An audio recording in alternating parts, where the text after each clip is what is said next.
Before we hop into it, man, like I just said a second ago, uh, dude, YouTube is gonna, what's the word? Glaze?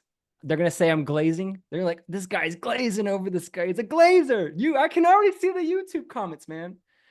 But being in this game 5 years, Serge too, like all of us from the time we've got into it, for me personally, a massive inspiration, but not just like business wise, like to see what you're doing with the family, your faith. I love the Ryan Pineda podcast you did. You're just truly leading by example, and someone I personally, and I could probably speak for a lot of people on the team, really, really look up to. And so we are like extremely grateful to have you here, man. So I just want to say massive thank you for this. Awesome, dude. Thank you. Thanks Of for having course. me. Of course. Before I hand it over to Serge, I think the best, hey, you're a marketer at heart, right? Yeah. Well, I don't know. You could decide. For someone who has gotten so popular and so big that the FTC has came after him, you've had to have made some money. And so to hook people in, for people watching on YouTube, the people here, so we don't get them straggling over, just give a people an idea of how much you have generated online so you can kind of hook them and be like, hey, you should probably pay attention. Yeah. Well, there's the FTC official number, and then there's the we can't count that high and that many people numbers, so I'll give both. We're pretty close to nine figures personally, like from the portfolio. Um, but one of the things that sort of was a point of contention was I think we've generated about $1 billion for clients. And so what I said is I just cut that number in half. It's like, just put like a marketing hedge on it, put 500 million. And then they made me go prove that, which that was fun. We Mm. literally counted like 5 or 6 thousand testimonial screenshots and manually did the math. And it was pretty close to that half a bill number that we could like sort of prove. But I have no idea, man. It's anywhere between a quarter billion for clients all the way up to whatever. But now to be safe, we just don't say any of that. So a lot. We just say a lot. A lot of money. Smart man, dude. Smart Yeah, man. yeah. I learned. So I want to dive into that too. I'm gonna give it over to Serge. Guys, camera's on. I'm gonna drop all his links down below. If you find value in this at all, go on your stories, tag me, Taylor, and Serge, and let's get this man out there. All right. Love you guys. Cool. Serge, you can kind of start it off. All right. So yesterday I had to send an email to the list. So right now we have, just so you give you context, we have either our clients, we have partners, and we also have people we kind of like have an education front end, low barrier community subscription. So I had to send an email, and one of the arguments that I put out there is I tend to follow people not necessarily because of their success in business, but for the fact that they didn't have to sell out in order to achieve the success, and they're who they are, and they teach and lead from that person, and whatever comes from it stems from who they are, right? And you're one of those people that I follow, like every morning, daily mind medicine on my way to get coffee or a bagel, play that thing in the car every morning, right? And I've been listening to it. I think last year or the year before, you kind of like took a break from it, and I was like, hey, and I would go back to the 2021, 2020 snippets, and I would just re-listen to it. Just for context, started client acquisition.io middle of July 2021, before I was running an appointment setting agency. And when I found, back then we were pushing traffic and funnels, sales mentor, all that good stuff. And I felt like, I had gone through SAMOV and stuff. Then I would go back, then I would see ads from traffic and funnels. Never really bought any program from you personally, but I would kind of like funnel hack the VSL, the holy grail thing. And I would just kind of like try to study it, right? Because I feel like you can learn more from just funnel hacking a lot of the time, other than just necessarily just buying. A lot of people just wait to buy stuff that they never implement, and you could just implement a lot. And since then, I've just kept up with your content, specifically the podcast for sure. And I personally love the way you teach and you're just yourself, you keep it 100, you're not hiding anything, you're just saying as it is. And that way of just creating a relationship between the listener and what you teach has always been one of the things that I really like from you. And for people who don't have context, what I'd like for us to start by is just so everyone kind of like understands your story. I'd love to kind of like you share your story of how you got started in the game, then the brands you ended up building, and then what's really most important for everyone here, because one of the things we preach to all our clients is that the market has changed. It's not just simple for you to think you're going to just go out there and sell Facebook ad or be another coach. Like, it's not that easy. And one of the things that we're pushing is this idea of finding moats and finding things that are not scalable. So you can do things that most people won't follow you, where you can take the market where people won't do because everybody just want to run ads, want to just set and sell, but that everyone can do today. So I'd love if you can share afterwards, after you share kind of like your story, your background, how you're now building companies. Yeah, You know? that'd be great. That'd be great. I saw in the chat someone said it's 3 a.m. their time. Brandon, is 3 in the morning. Props, dude. Props for you, because that is earlier than I've ever been awake. Yeah, so I actually, does anybody anybody go to church? Like, show of hands, like, okay, cool. I grew up in church worlds, so I was on staff at a church. I remember being like 12 and watching a video of someone leading worship, and I was like, that's what I'm gonna do. I'm just gonna lead worship and tour. And that's what I did. I got that dream. I was in church life. I was on staff from when I was like 19 to 24. And it was like, has anybody ever like wanted something in your business or life and then you get it and you're like, oh, this isn't what I wanted. It's not actually. All the Yep. time. Like, I picked the wrong goal. That's kind of how I sort of felt that way, because it was a life dream of mine. I just wanted to be like a full-time ministry guy. And then I got married and I got into business accidentally. My wife is a badass. She's an entrepreneur. She made way more money than I did. And when your wife, who makes more money than you do, and it doesn't matter, wife, husband, substitute, whatever you want, is like, hey, you need to do something with your life that is productive. I was like, well, maybe I'll just figure whatever people are doing on the internet and make some money. So I picked up a book, and Serge, if this is too deep, just speed me up. But I'm giving, brother. Keep going. Keep going. I picked up a book. I remember sitting on the beach in Alabama in 2014. It was a book by a guy named John Carlton, and he was teaching about a subject called copywriting. Copywriting was like, I'd never heard of it before. The only copywriting I was aware of is you would copyright your songs with the US government so people couldn't steal from you. It's like, how is this person making millions of dollars a year, like copywriting music? I was so dumb. I didn't know anything. I was like, oh, there's a different, it's spelled differently. It's a different type of copywriting. And so I was like, well, let's see if I can do this. And so I started writing marketing materials for my wife, and it worked. And she was making more money. And I had this glorious idea. I said, hey, Lindsay, if I just write a couple letters per quarter, then you'll make the money that I'm currently making from working, and I'll just chill. And she was like, yeah, no, how about we don't do that? It's not what I had in mind.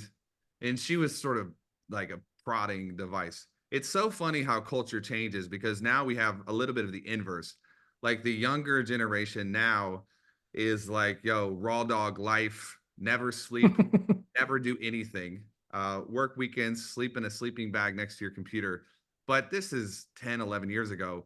And it wasn't the same. We didn't have Alex Ramosi. We didn't have Alex Becker. Like, we didn't have any of the newer training. So, long story short, I started writing copy for clients, and I got really good. And I don't know if anyone else has this personality where if you decide to do something, like, come hell or high water, you're going to do it. Yep. Yeah. Yep. It means you're an entrepreneur. That's basically what that means. Like, we are the most stubborn people in the world. If we make a decision, we're gonna chase and chase and chase and chase. And I started growing this business that turned into Traffic and Funnels, and Traffic and Funnels turned into a consultancy. People don't know this, but Traffic and Funnels started as an agency. So we started doing like done for you, copywriting, advertising, funnel build out. And we had some really big clients. And I met a guy named Sam. Sam Ovens was not the Sam Ovens that you know today. Sam Ovens was just, you guys remember those ads like, Sam Ovens here in this penthouse, and like no one knows how they let him through the border. He's over here in America somehow, and it's like, so Sam was a nobody. He was just I bought a product from him. It was a $6,000 product, and he sent me a Dropbox link. I said, what is this? He's like, that's the product. You just click the video, watch the video, and then ask me if you have any questions. This was kind of like the first iteration of like group coaching. It was Sam and Rufino, and these are big names like that like created industries years past. And me and my business partner Chris, we hung out with Sam Ovens for a couple days. I don't even think he was married at the time. He had a fiance, and we just talked about like nothing for 3 days. We sat in his penthouse and like looked at buildings in New York. And when we got back, I was like, I think that this business could be big. But Sam told us one thing. He's like, no more agency work, only consulting. And so we cut the agency. We kind of tied it off. We only did consulting. And then we started growing and scaling. And TF went from 30,000 a month to 150,000 a month to 600,000 a month to 900,000 a month to 1.2 million a month to 1.5 million a month to 1.7 million a month.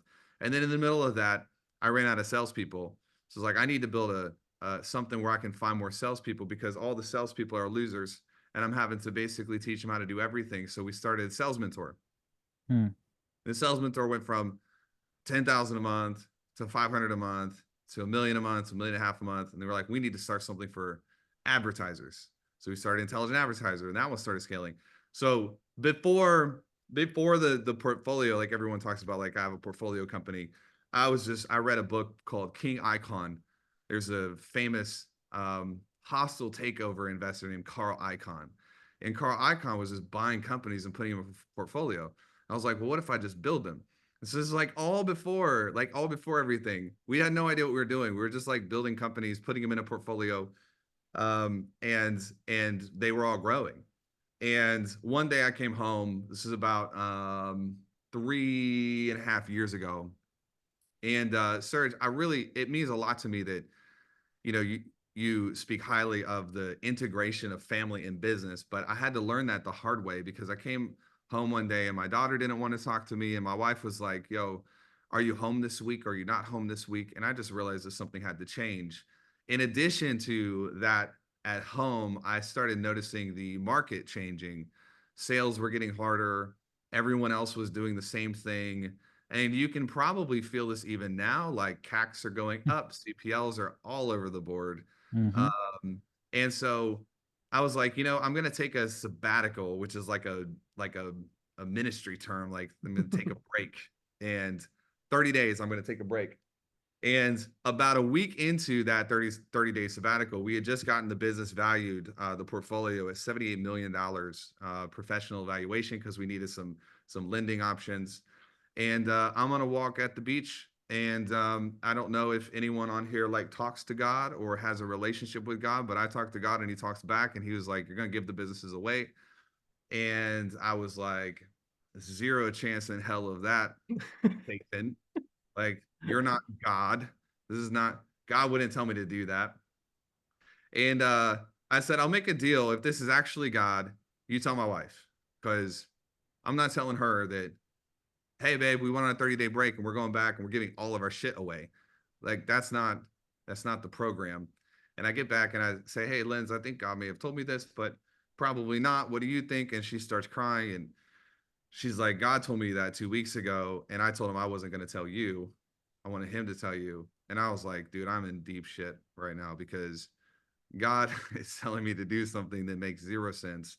And And ultimately, I know this, I'm a businessman who wants to get to the end of my life and be able to say that I lived the right way. My chief North Stars, am I obedient? And am I going to live in a way that I will regret when I am old? Because you read these stories about people who get to the end. And what do all of them say? They're like, I wish I could go back and do it different. Man, you failed. That means you failed. If there's any part of your life that you wish you could do over, you messed it up. But in the middle of it, we get all of these opportunities to make the right choice, and we just choose the expedient choice instead. And so what I did is I was like, I know that I'm going to talk myself out of this, but I'm going to go for it. So I talked to the partner, sent off the email, and you know, it was messy and it was a little bit frustrating, but I ended up walking away from that portfolio, all of it. And then the FTC happened, and so I'll pause right here to make sure I'm still on track. But that's sort of the arc. Like if you look at the arc, there's like church world, then there's like startup business, then scale, then kind of like there's a stop, walk away, do something new. I think everyone in their life probably has between 6 to 10 chapters. And so I would consider myself right now on chapter 4, and I expect it to last probably another 10 years. Then I'll probably be kicked into politics or something crazy after that, but we'll see. So I'll pause and make sure this makes sense. And if you want me to tighten up anything, let me know. So you left everything, dealt with the FTC. Now you have to now start a new brand, which Wealthy Consultant. From the lessons and from your experience, what are the insights that you have that led to the way that you're building the Wealthy Consultant now? Yeah. The Wealthy Consultant actually came like 2 months after I walked away, and the FTC started maybe 6 months after that. So people don't know this either, but originally, when the FTC showed up, they pulled my social security and picked every business that I'd ever been associated with and investigated those. And so there were like 26 or 25 different businesses. Welch Equities was on there, Wealthy Consultant. And through the process of like going through investigations, they were like, hey, we're done. We don't want to investigate TWC anymore, or Welch Equities anymore.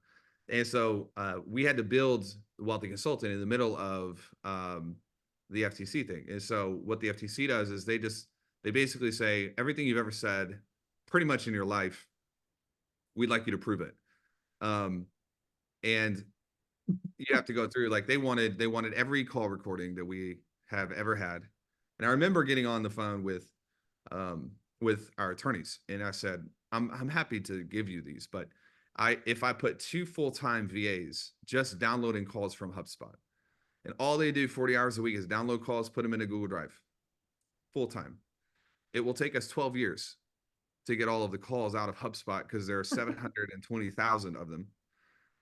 And they're like, all right, let's talk to the bureau and see. And the FTC is like, well, we don't want that. Just give us 20,000. So we're like, okay, here's 20,000, whatever. When they wanted all the customer data, because we had 150, 160,000 customers. And that's part of the problem. It wasn't just the size of the businesses, it was the volume, which is different. So if you're only selling a $30,000 product, and then you have a business is selling 30,000 and 10,000 and 500 and $10 and $5, which one's going to have more volume? Well, the one with the products. Yeah, more products. So they wanted every line of data. There's 330 million pieces of data in that portfolio, and we're like, we don't want to pay for just the storage to send this to you, so you have to pay for it. And they were like, well, we don't want to pay for it, so just send us, randomize it. So we were building the new brand while going through that. And we can go off on a freaking tangent on that.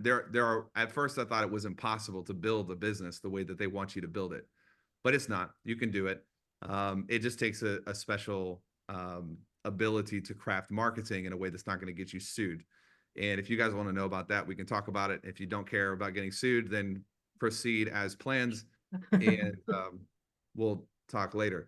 So the new model, what I wanted, Serge, to answer your question, is I wanted a model that was more just the passage of time would grow the profitability of the business. And I had to undo the hamster wheel of needing new clients every month. It's fine if you can acquire clients at costs that are good right now, but at some point, you know, like Donald Trump's going to say something, and then the whole news cycle shuts you down, and you can't afford the ads. And you guys are probably, if you're not feeling it now, get ready, because he's saying shit, and then like it's going to make all the CPMs go up. And as the CPMs go up, what happens to your CACs? They go up. And so I wanted a model where we could, I was like, I want to get to this point where it's like, we don't have to take any other clients ever again. And we're growing every month, which historically has been impossible for the coaching consulting space. And so we started tinkering and innovating. And the way we do it now is everything we run off of the revolving price. I'm happy to explain that, break it down, teach it, give it to you guys and your crew. But we make more money now just from a recurring book of business based on ROAS than we did from new acquisition at TF, Salesman, or IA combined back in the day. So our book of business is what's propelling and funding everything forward. And that's kind of the way that the new model works. And outside of the FTC, like some things are different in that as well. But you just point me where you want to go. Yeah, I think you know, for most people, kind of like the way you just explained it, it's gonna go over a lot of people's heads. So maybe more so explain kind of like how you've layered products so that you make more money on the back end, that you, without ever needing necessarily to focus on, you know, generating more calls. Because, you know, just to give you context, I'm one of our old clients is Augustine. Nice. From Texas, right? So friends, and he jumped into the I think he jumped into one of your programs. I forgot what it's called.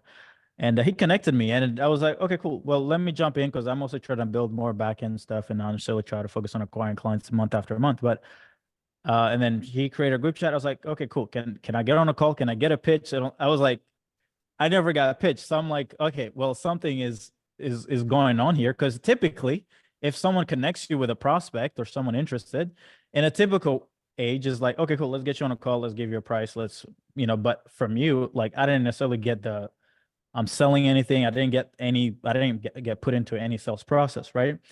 So I'd love to kind of like for you to just break down more so like on a tactical level, how you're layering, and maybe if you want to get into the revolving pricing, you know, maybe more tactical level, just so people can understand it.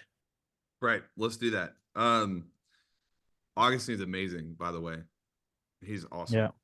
So we have basically what the high ticket model is you have this thing, you charge them 10 grand, or 20 grand or 30 grand, and then they get it for 8 weeks, 12 weeks, a year, however long the time is. And then when they're done with that year, what do you try to do? I send them to another product. Yeah, either bump them up on a Russell Brunson calls it like the value ladder thing, product ascension, or you just renew them. And what I wanted to do is I wanted to meet the middle, where there's two schools of thought here. One school of thought is you sell them a specific amount of time and you renew them at the end. The other is that you kind of go licensing, which is they pay monthly every single month, or like even some of these crazy guys do weekly. And so it's just a predictable MRR type model. Mm-hmm. I wanted both. I wanted the economic value of something expensive with the recurring value of something stretched out or amortized over 12 months, 24 months, 36 months. Does that concept make sense to everybody? Yeah. Okay, so putting this together, what I was like, it's like, oh, dude, this is basically how everything else works already. Does anybody own their house? I don't. Not me. Anybody own a car or a car payment? Yep. Does anybody have a loan where you bought something really expensive and you have to pay for it? Of course. Okay, you have a down payment, and then what do you have? Payments, monthly payments. Payments. So the down payment is more or less than the monthly payment? More. It's more. So it was like, this is the model to meet in the middle. So I said, we're going to charge we're going to charge for the asset. So let's use a car as an example. We're going to charge them for the asset. Then they pay for the experience that they have on a monthly basis of driving that car. And then there's other things that they have to pay for, such as fuel, oil, whatever. Nobody is like wanting to buy a car, not put gasoline in it. Nobody's that stupid. Like you know that you have to pay for the upkeep. For your business is the same way. So we started developing this model where people pay an onboarding fee. So they pay onboarding. What are they getting? They're getting the consulting, the one-on-one time. They're paying for the team costs. They're paying for the curriculum. They're paying for any burn that's in the business that translates to value. And then they're also paying a monthly or quarterly, depending on what product tier it is, for the ongoing usage of the tool. So it's the difference between selling education, and selling education plus tools. When you're just selling education, people want to pay lump sum for it. When you're paying for tools, people are in a licensing model, and so they're paying for the tools. So everyone, if you have HubSpot, you pay for it if you want to use it. If you have a building that you lease, you pay for it if you want to be able to go into that building. So if you were doing this for the high ticket model right now, you would say, look, I'm going to spend 20 hours in the first 3 months with someone. And so rather than charging them 10 grand and front loading it and then losing money on them later, I'm going to charge them 10 grand for the first 3 months. And then they're going to go into a monthly of $500 a month, so that they can continue getting time, but just not as much. We're in the weeds a little bit, but from a tactical standpoint, that's how it works. Does that make sense? I love that. And it worked. And so we started teaching it, and then it worked for our clients. And so then they started teaching it. And now what it is in Chamber is the product that Augustine is in. If you want in Chamber, Serge, I'll sell you right now, because you didn't get a pitch. Let me pitch I didn't you. get a Let's pitch. pitch you in front of your crew. There you go. But the other key that makes it work, and this is probably where you got caught in, is we have waiting lists in the business. So we're not just pursuing unlimited amounts of clients. I've done 300-400 clients a month. I don't like it. It's not fun. It's a burnout recipe. And your clients don't like it either, because they begin to feel sort of like just a number, or like a cog in a wheel. So we have waiting lists. So we're really upfront with that right now. Believe it or not, it's a sizable firm. It's growing. Our ROAS, or marketing efficiency ratio, last month, I believe it was 16. So that's a pretty good number. Pretty good. Some Pretty people good are numbers. probably better. Some people are worse.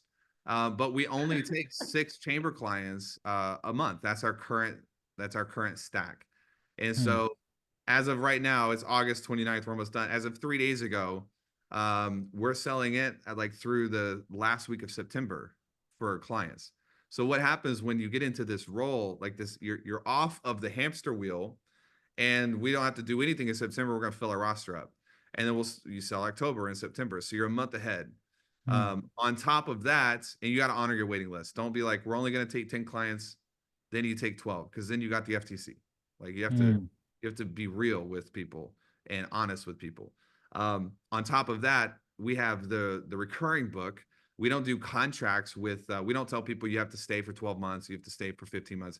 People just leave when they're not getting value. Right now, our year-to-date retention is 87% on this back end, with no time contracts, nothing. So what this does is we cover up feedback loops in our business with contracts and with stupid tricks and marketing tricks and gimmicks. And the reality, man, is if you just allow the feedback of your clients to change your business, you don't need any of that in the first place. If somebody's leaving because they're not getting enough of X or Y or Z, well, we just build X or Y or Z, and then we fix the churn. And so our churn is ridiculously low for the price point that we're at. And so when it stacks big. It's the if you heard that saying, consistency compounds. Great book.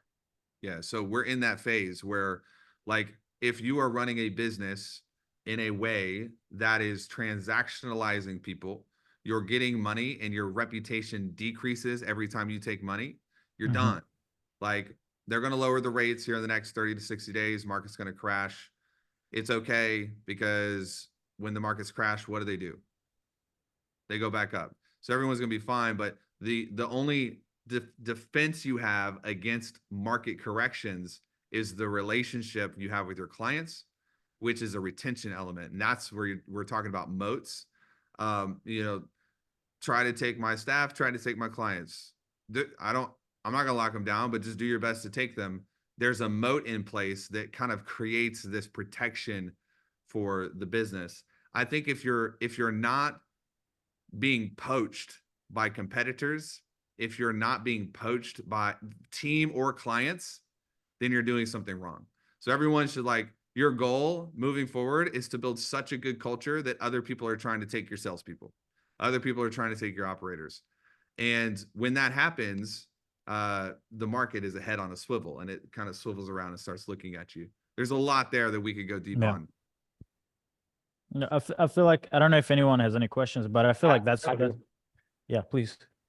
I loved all that, by the way. Thank you for sharing. It gives me such context, especially what's actually funny is this is a lot of the internal conversation we're having behind the scenes too, because you could just feel it. So Edwin asked a question, and it actually, I'm going on a quick tangent because I don't think a lot of people know this, and they have seen his ads every single day they go on Facebook or Instagram. Because he says, how has your leadership style evolved over time? What lessons have you learned leading efficient teams? And I also say that because why? I bought from Ashton Shanks, very great guy. I've been in Cole Gordon's programs. Josh, I don't know how to say his last name, Josh Kiyoshi, how you say it. Correct me if I'm wrong. I believe all these guys who are looked at as dude, these guys are upper echelon. They all came from you. They all worked for you, which says something about who? You. And so I want to echo what Edwin's question is. It's like leadership style. Like, why do you think that has been the case for you? And what have you learned? Yeah, well, I was at the beginning, you're like, you'll see, like, as Ashton was there, Cole was there, Peyton was there, Josh Johnson was there, That's what it is. Owen was there. And then the clients were there too. So, like, you can probably stack it up, and it's a pretty healthy percentage, whether they worked for me or they were clients of mine. Like, some way, somehow the intersection is present. But a lot of them they kind of got the short end of that stick. So let's take Cole Gordon for an example. Cole Gordon came in 2017. Cole's a genius. He was not a genius then, and so he was just a little whippersnapper learning how to do it in days. But the thing that if you ask Cole about it, if you ask me about it, we'll both say the same thing, that I prioritize the production of a person really over the health of the person. So Cole, to me back then, he's just an asset. So I'm gonna get my money's worth out of this person, which creates a very transactional culture in a team. And like, I still remember like conversations that we would have that were like, I was redlining that man all the time. Like, he was constantly redlined because I didn't care. Dude, go figure out how to sleep on your own dime. But if you're going to be here, like, you're going to have to be the best. And while that was effective in the short term, it was very ineffective in the long term, because as everyone knows, Cole's not with me anymore. He went out and built massive businesses, and a lot of his lessons he probably can attribute here, but some of his lessons he can attribute to just doing the opposite of what I did. And that's where, as a leader, I have to go, oh no, like, that's not, I don't want to. There's a story in the Bible about two kings. One's name is David and one's name is Saul. And maybe you've heard the story, maybe you haven't. But David learned how to be king by how bad of a king Saul was. Well, what does that say about Saul? Say what you want about David, but that's not how I want to go. Like, man, I learned so much from Taylor. Really? Tell me about it. Let's just do the opposite of everything he does. No. It's like, not the legacy you want. And so I had to pivot. Part of that happened like when Kate was born, my daughter, she's 5 now.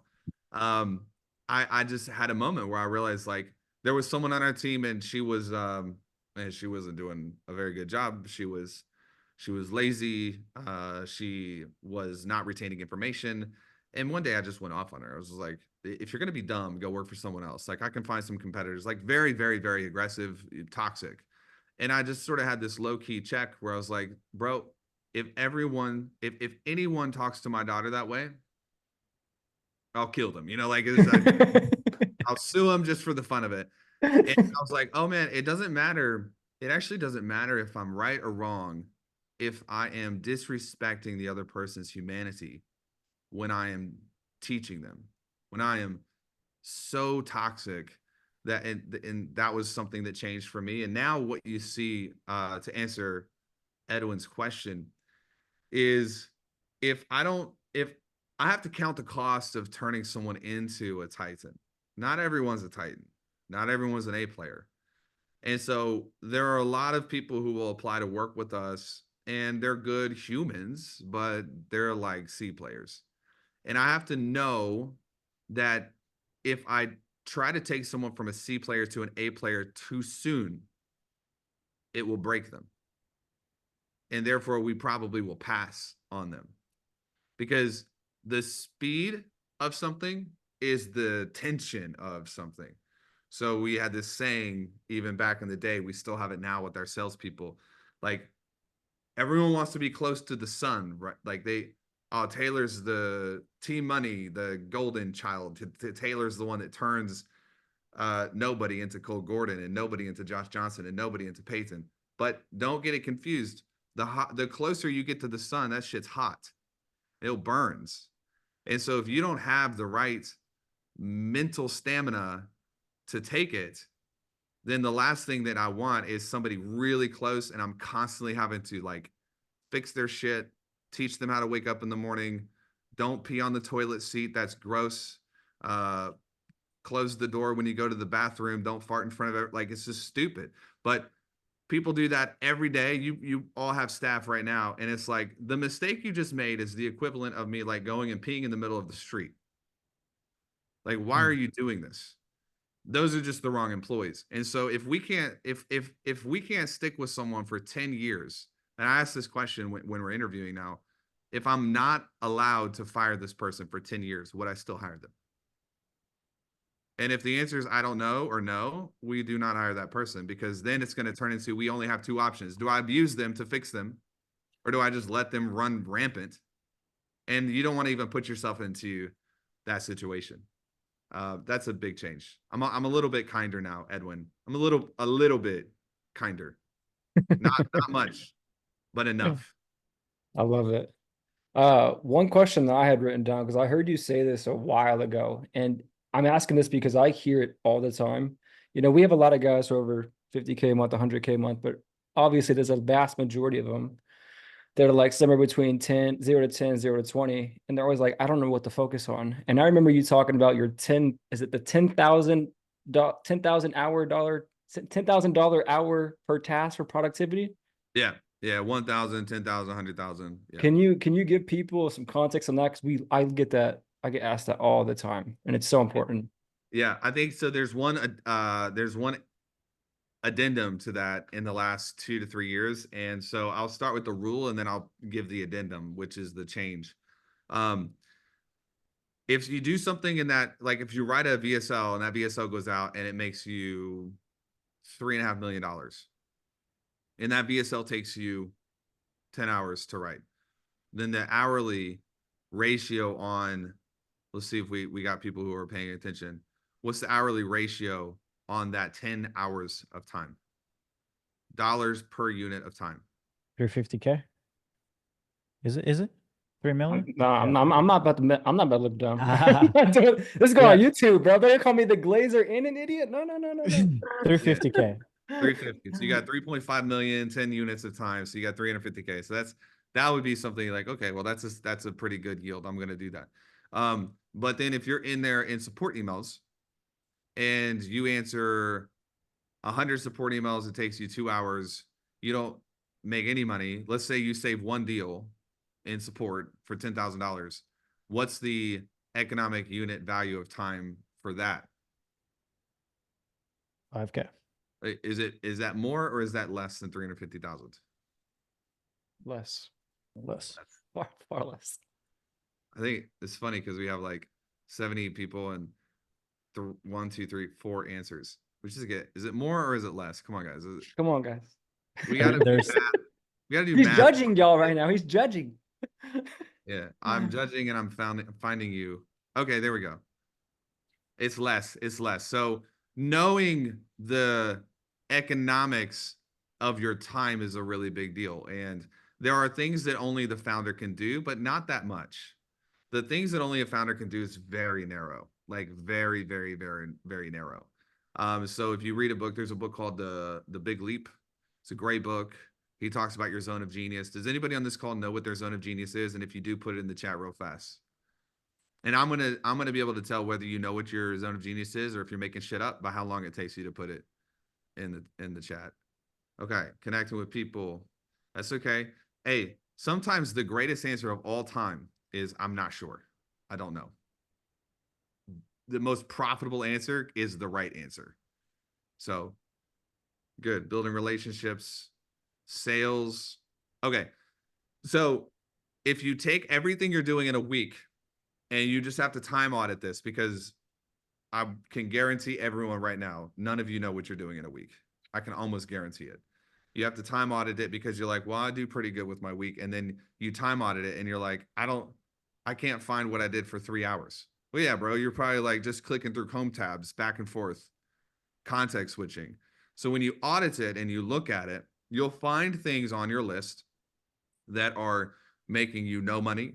They're making you $100, making you $10,000, $100,000, $1 million, so forth and so on. And anything that you can find where you can pay someone less than what you're making from it, then you should do it. So you should get staff. So we teach this thing inside of teams, T1, T2, T3. I don't know if you guys have read The Wealthy Consultant. It's on Amazon. I think it's like 99 cents. We talk about T1. These are decision makers that you can hire in your business. T2, these are managers. T3 is labor. If you just go through with the broad brush and replace all of your labor that's underneath the amount of money that you want to make, in the next month you'll make more money. And it's like magic. People lose their minds over this. Well, yes, because you're not having to do work. You're paying someone else to do work and you're doing just the $350,000 an hour tasks. And so it's not quite as linear as like, here's what everyone should be doing.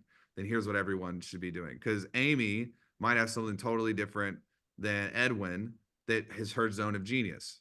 And so whatever your zone of genius is what's going to make you the most money over time. The addendum is, everybody ready for the addendum? Shoot a yes in the chat if you're ready for it, because it's a big deal. And if you miss the addendum, then you'll make a lot of money and you will be depressed. That's not a good deal. It's not what you want to do. The addendum is take the same time audit in another week and attach energy to it. Does something fill you up or does it lower you down? Does it make you excited or does it make you nervous? Does it make you frustrated or does it make you happy? Never replace the things that fill you up, because if you do that, then you'll become more profitable and you'll become unhappy. And then the only way out is you just got to become a nihilist. Everyone's going to forget about me. Nobody cares. And you're just a robot at that point. So you always want to keep in mind the things that make you happy, the things that produce joy for you, and then just bring those in. That's probably what's in your zone of genius. Does that make sense? Makes total sense. 100%. Serge, do you have any questions? Anyone have any questions? I have some, but I don't want to be the one who just takes the floor. Anything at all? You guys I'd love scared? to. You guys scared? I think they're scared, bro. I think are they nervous? See, Don't be I think they're nervous. nervous. Don't be nervous. I'm not that big of a deal. One of, Go ahead. let me ask this and then you can go. One of the things that has allowed kind of something that we help with our clients is this idea of putting an information, it could be an information business. It could be, I know you call them demonstration assets. But so I'll give you context. When I started, so I went from appointment setting agency, then we kind of like productize that service. Then we would essentially build, we're calling it building and releasing something. So we would build and release we would build the campaign into the business. We would recruit talent, place that talent. So we built pools of talent, $3 an hour VAs, like 6,000. And we would just essentially come into companies, look at their messaging, look at their acquisition through outbound prospecting, and it would place the talent, right? And that's kind of like, we went from agency to selling it that up front for 15 grand, was able to scale, in 15 months to 600 grand a month with like 2K a month in ad spend, primarily because we're selling the right product to the right, we weren't going to, it's like we found the people who didn't have any infrastructure on acquisition, and we're like, hey, you also don't have a lot of money, so you can't afford to go on ads. So we're like, we'll say the right thing for where you're at right now, but it's going to be expensive, but at least to manage it every month is just $1,000 a month for the VAs, right? But the reason why we were able to scale that without needing to spend so much money on ads is because I was spending every single day building a demonstration asset on YouTube for free, right? So my content got thousands of views, didn't have to pay, YouTube was doing the thing, right? And I believe that anybody who's building a company right now, whether that be an agency, coaching, whatever business they're building, you have to give people something valuable for free if you're going to fight this rising cost of acquiring clients and customers. So for you, how I remember, when you were running traffic and funnels, you were putting out content, but not as much as you're putting out right now, right? Because you were just running ads and you just guys were printing. But how much has content, how much what is your perspective on information, free information, or giving value away up front? I think it's more about, it's a really good question, because content is major, is important, but it's not as important as having something to say and developing an opinion. So a lot of people are putting out content, but I can tell that they don't have anything to say. Like, so when you look at someone like Dan Martell, I don't know if anyone follows Dan Martell, but you should be following Dan. Like, go look up Dan Martell and look at him. Cody Sanchez, Alex Hormozi, Alex and Layla are now like the king and queen of content for the business space. But I knew Alex before he was the content guy. And I can tell you, years ago, when no one knew who he was, that man had opinions, and they were good opinions. Like, he has something to say. And Layla had opinions. Like, they had done the work of developing an opinion. They have something to say based on something they had done, and therefore their content works. Dan has opinions. So I think it's much more important that you're not just trying to flood the algorithms with shit trying to go viral. It would be better for you to say nothing than for you to play the circus and get one thing to go viral and everyone's like, you're an idiot. You don't have anything to say. Your opinion is nasty. So this is where, if I can teach like how I do this, I will make sure that I am convicted about what I'm saying before I sit down and record it. And so I do a lot of time reading, studying. I get a lot of content from building the businesses, leadership material. I get a lot of content from my 5-year-old. And does anyone actually have kids on this call? This seems like a younger crowd. Got 2 dogs and 2 cats, man. Nolan, 2 dogs, 2 cats. Those are sort of kids. Nolan, anyone else have kids? No? Anyone want to have kids? Of course. You want me to teach on how to have kids? Yep. Break it down. Okay, so man, I get so many ideas. You should have kids if you want to have more content ideas. You get so many ideas from your kids. Like, Kate will just do something crazy, and I'll talk about it.